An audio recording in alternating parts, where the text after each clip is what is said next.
এরপরে আমাদের দলের উভয় দলের সাথে একটা ফটো সেশন হবে, যাতে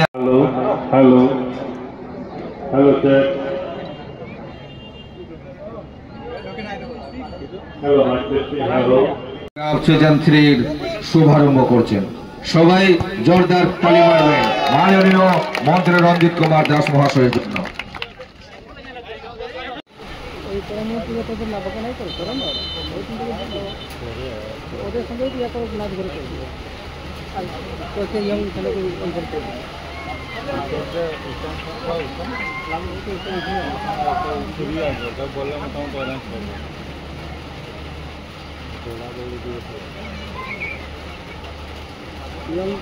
लगी पूजा कर